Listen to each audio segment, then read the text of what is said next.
Greetings Exiles, and welcome to my strongest righteous fire Juggernaut for 3.14. Just as with every league, we will go over the changes and upgrades to the build, as well as talk about why you should play this build in general.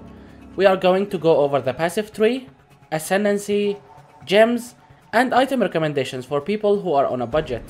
But before we get started with this build, I just wanted to quickly mention that if you are looking to buy Path of Exile sets and MTXs, like the one I'm using in this video, then please consider giving my new Nexus store a try.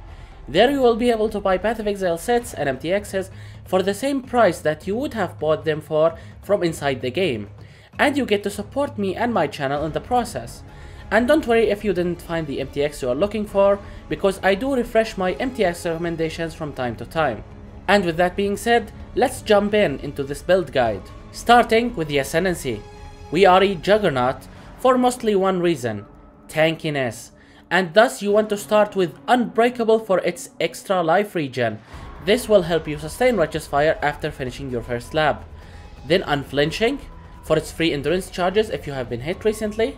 Then go for Unrelenting to further scale the bonuses you get for every endurance charge you generate. And finally, Unyielding. This one scales both damage and area of effect based on how many endurance charges you have. Now you don't have to worry about lack of damage from your Ascendancy, as we are going to get most of that from our well-planned passive tree.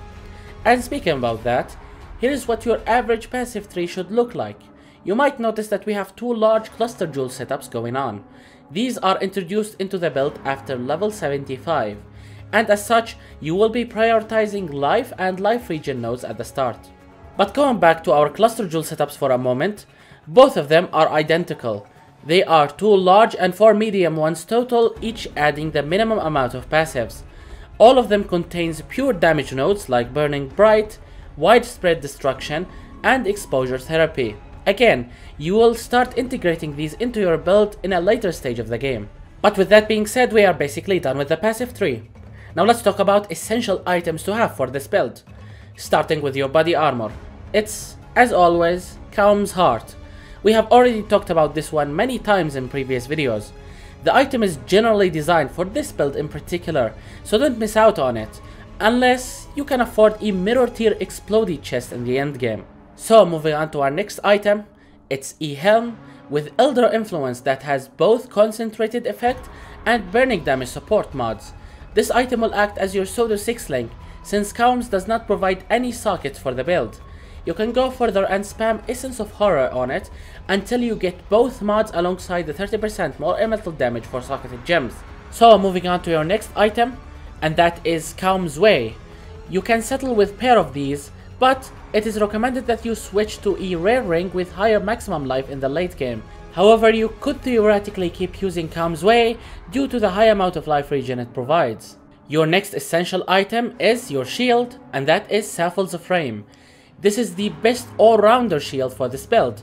We already have lots of physical damage mitigation thanks to our endurance charges, and this shield fixes our elemental mitigation with its +4 to all maximum elemental resistances. Next, for your amulet, you need any good amulet with Malevolence has reduced mana reservation hunter mod. Marble base is preferred. You can combine that with Fire Dot multi using an Awakener's Orb like what I have done over here. And in my case, I managed to be lucky and rolled a decent life roll alongside tier 1 movement speed. Don't forget to anoint Growth and Decay on your amulet, as it's hands down the best notable to allocate for this build from the entire passive tree. Finally, we have our weapon. I tried to keep it simple and rolled Fire Dot multi using Alteration Orbs on my scepter. Then multi-modded into increased fire damage and trigger a socketed spell when you use a skill craft.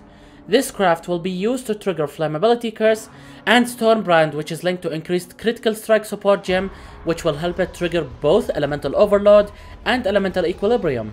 From here, the rest of your items are not mandatory, but you should try to get something close to mine once you can afford it.